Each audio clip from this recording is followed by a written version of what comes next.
السلام عليكم. السلام عليكم على عيلتي الكبيرة، عيلة قناة دفا البيت. عايزين نتكلم شوية النهاردة في موضوع مهم من قلب جنتنا. ولما نويت اتكلم سبحان الله قلت يا ترى الموضوع ده حلو اتكلم فيه ولا ايه. ببص لقيت البشارة جاية لي من عند ربنا، بتقول لي اتكلمي. بصوا يا جماعة، شوفوا الفلة الجميلة دي بشارة كده ربنا عطيها لنا، عطية دفا وعطية سعادة من غير اي حاجة، من غير اي حاجة بسطتني. والاجمل بقى الاجمل، شوفوا بقى الطماطم زهرت اهي، طلعت اصلا. شوفوا الطماطميه دي قد ايه، حاجه صغننه بس بتفرح القلب. واهي كمان شوفوا يا جماعه، الحمد لله. شاركوا بقى معانا في اللحظه الجميله، لحظه ولاد طماطمايه. واهيت خير يا جماعه، ده خير، كل ده دفى، كل ده بيدي سعاده. ازرعي اي زرعه صغننه في بلكونتك الصغننه، هتعمل طعم للدنيا جميل. شوفوا يا جماعه، شوفوا شوفوا، بسم الله ما شاء الله. شوفوا فلفل اهو طلع اخيرا جميل، بابريكا. ده بقى اللي مشجعني ان انا اتكلم معاكم النهارده وافتح قلبي معاكم. عايزين نتكلم عن معنى الدفى يا جماعه.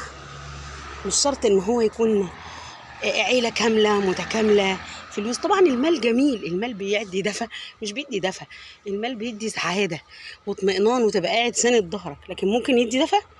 متهيأليش. هو حلو طبعا، العيله وجودها جميل، بس هل كل الدنيا عندها عيلتها كامله مكتمله؟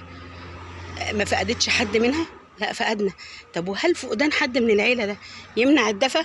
لا طبعا. الدنيا ماشية كده، ماشية وكده ماشية، يبقى خلاص خدها بقى بالرضا والمحبة. اتقبل الدنيا زي ما هي. كونك تتقبل دي وتعيش سعيد وراضي بكل حياتك، كونك هنا هتحس بالدفى.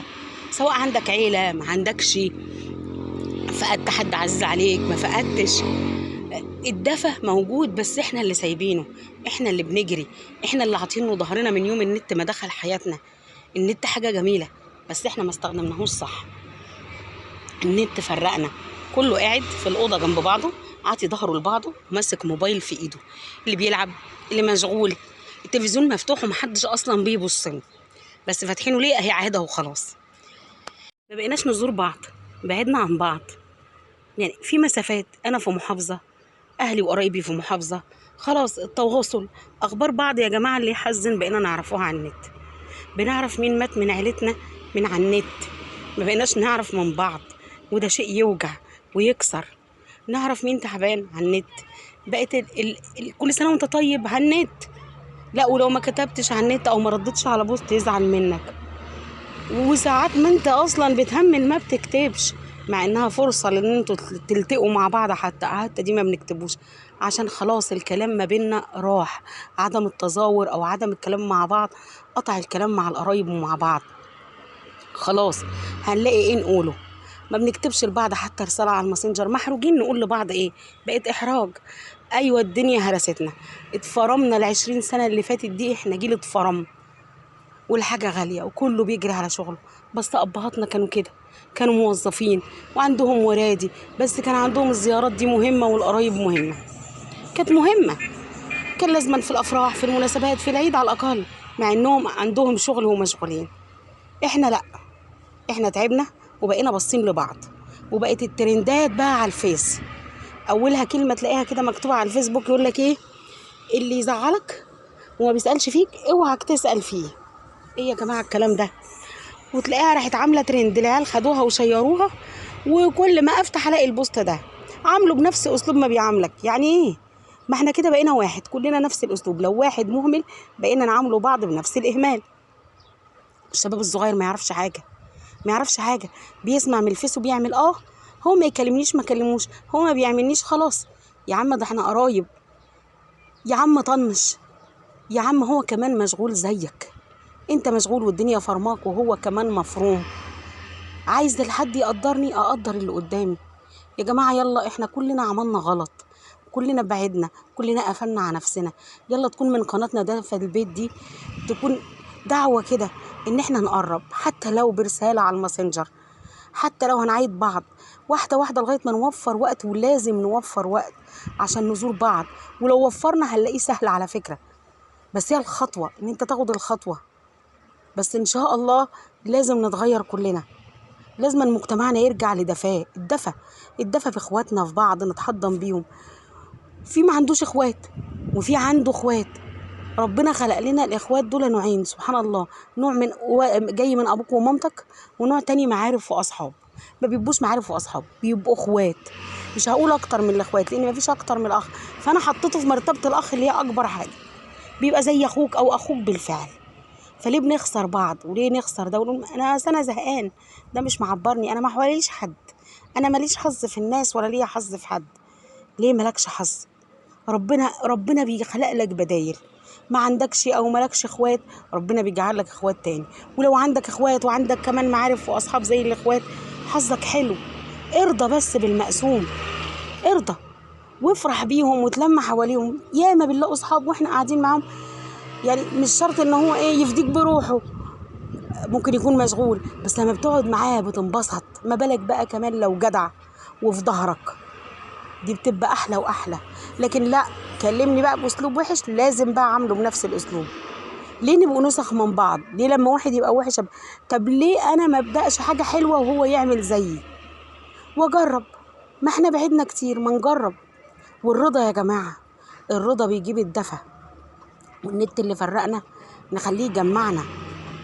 يعني ليه فرقنا؟ هو اتعمل عشان يعمل لك معلومات، عشان يقربك من العالم. لا، كل واحد عاطي ظهره لبعضه. كنا زمان بنعرف ننبسط. نكتة بايخة، عيالي اللي بيقولوا عليها بايخة بالنسبة لنا زمان كانت جميلة جدا بتفرحني، عشان احنا كنا بنعرف ننبسط. فكان عندنا دفى وحب، الأب لامم على العيلة والأم، وبنعرف ننبسط بأتفه الأشياء. إنما دلوقتي مهما تجيب لهم حاجات، خلاص العيال بقى شايفة التطور، بتمل من الحاجة وعايزين الأعلى والأعلى، يفضلوا في ملل. لا عندهم إحساس بالفرحة ولا الانبساط ولا بالدفى. لازم القناعة الرضا بيجي منها الدفى. برضه بنبسط، بعرف انبسط. طالما انبسطنا بنتدفى. انبسط بزرعة صغيرة زي دي جميلة لسه منبتة، انبسط بفرحة وضحكة لابني على وشه، انبسط ان الحمد لله ربنا جاب لي عيالي دول ورزقني بيهم وبزوجي ده. اي حاجة بتبسطنا نقول لنفسنا كده ونكلم نفسنا الحمد لله ان عندي قرايب زي دي. حتى لو مزعليني انا اعمل من بينها، ما يمكن انا اللي مزعل ومش واخد بالي. يا عالم الخير فين يا جماعة؟ احنا بعدنا قوي، بعدنا. والترندات، قلنا الترندات دي ودتنا في داهية. بقى في كلمة كده، الخال وكيل الورث، وعمتي الحرباية. يعني ايه؟ لا، والعيال بتكتبها وتشيرها، الاولاد شغالين فيها والامهات بتضحك عادي. ازاي الازدواجية دي؟ ما هي امك عمة وخالة. العمة الحرباية بتبقى خالة حرباية، مستحيل تبقى عندها شخصيتين، انها تبقى عمة وحشة وخالة حلوة جدا بلسم، مستحيل. الخالة الحلوة اللي دايما شايفينها حلوة، طبعا الخالة جميلة أخت الأم، بتبقى حنينة وزي الأم، في نفس الوقت بتبقى عمة حلوة. أصل ما تعرفش تعيش بشخصيتين، وانت والدتك وانت والدتك، ما هي أمك دي عمة وخالة، ازاي تقولي العمة الحرباية؟ والخال واكل الورث. في خوال بتاكل الورث كتير، وفي خوال ما بتاكلش الورث، بس بقت خلاص ترند على النت، بقينا نعم ده في ده، الوحش يجي مع الحلو. يا جماعة قابيل قتل هابيل من أول الخليقة على كده، والناس كده من زمان، ده بياخد ورث ده وده بيزعل ده، بس الناس كانت بتعدي وتسامح ببساطة. كان في بساطة في التعامل. البساطة، البساطة يا جماعة أجمل حاجة، والرضا، وإن أنت تبقى مسامح نفسك وتؤمن إن كل حاجة تؤمن بيها إنها رزق. رزق، أي حاجة بتجيلك هي رزقك من عند ربنا، فترضى بيها هتنبسط. إنما إيه العامة ليه كده؟ خلينا كده. ليه حاجة زي دي تطلع على النت تتشير وتبقى ترند؟ ما نعمل ترند الكلام حلو. ليه الترندات دي؟ يا ريت من هنا ورايح ما نقبلهاش. عايزين نتجمع يا جماعة، عايزين نتجمع. خلينا نتجمع من عبر القناة. أنا بدأت سلسلة أهي لكلام دافي من قلب البيت. إن عجبتكم قولوا لي واصلي وكملي، قولوا لي اقتراحات، قولوا لي نتكلم في إيه. ممكن كلامي ما يعجبكمش ويكون كان ممل، بس أنا شايفة إن في بعد في البيوت وفي عدم دفى في البيوت، والدفى ده أسهل حاجة نقدر نعملها بأبسط شيء. نسامح، نزرع زرعة حلوة، نبص لعيالنا، نزرع في عيالنا، نقول لهم الكلام ده غلط، نتابعهم على النت ونقعد جنبهم. النت جميل ومفيد وفي نفس الوقت فيه كلام غلط، مش النت اللي عامله، احنا اللي بنكتبه بايدينا على النت واحنا اللي بنعلله الترندات. عايزين نتجمع في قناتنا، قناه دفا البيت، اللي عنده اقتراح جديد يبعته لنا على القناه. افتحوا كلكم قنوات معايا. انا فتحت، انا بدات عشان اتكلم، عشان الاقي حاجه تكسر كده واعدل اللي النت بوظه، استخدمه بفايده، نبقوا مع بعض. انا لسه بتعلم، انا اتعلمت من النت حاجات كتيره على فكره من على اليوتيوب، وده اللي شجعني ان انا اعمل القناه دي. ويمكن افيدكم مره في حاجه او تفيدوني، او ان احنا نقعد نتكلم مع بعض كده، نفك كاصحاب، نعمل دفا وجو عائلي. شوفوا اقتراحاتكم، عايزين ايه؟ تفتحوا قنوات واعرضوها على قناتي وانا هدعمها.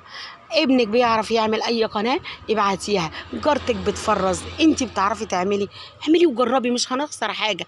اهو نتواصل على النت، نعمله عيله كبيره مع بعض. عيله، يمكن التواصل ده يخرجنا من التكنولوجيا والقلق اللي احنا فيه، ويبقى استخدمنا ولو ساعه في اليوم، نص ساعه نقعد فيها مع بعض، ربع ساعه، يا ست يا سيدي ويا ستي، يا اخويا ويا اختي، 3 دقايق. لو فيديو 3 دقايق عشان باقاتنا تستحمل. لو كل يوم هنقول كلمتين. لو عجبكم رأيي وعجبكم اقتراحي ده ان احنا نتكلم في مواضيع تهمنا، وعندكم مواضيع نطلعها ونشوف. انا اقول رأيي وانتوا بعتوا لي رأيكم وقولوا لي، انتقدوني، وانا اشوف معاكم، اتعلم وانتوا تتعلموا، ونعلموا بعض كلنا. ولا ايه رأيكم؟ ويا ريت بقى لو كلامي عجبكم وسلسلة الكلام دي عجبتكم، نعمل سلسلة للحوارات مع بعض، نشوف مشاكل بيوتنا ايه، نتكلم عشان نشوف مشاكل عيالنا، نكلم اولادنا، نعرف ونحل مشاكلنا مع بعض. ولو عجبكم يا ريت تعملوا لي اشتراك للقناة ولايكات يا حبايبي، ماشي؟ واكتبوا لي في التعليقات، اكتبوا لي ايه اللي يعجبكم نتكلم فيه، وايه الاقتراح الحلو لقناتنا دي عشان تتابعوها على طول، ايه اللي تحبوه تشوفوه في قناتنا، عشان هي مش قناتي انا لوحدي، طالما انتوا بقيتوا معايا بقيتوا عيلتي. يا ريت، يا ريت تكتبوا لي في التعليقات رأيكم، يهمني بجد. انا عايزه ابقى عيله معاكم. وباي باي.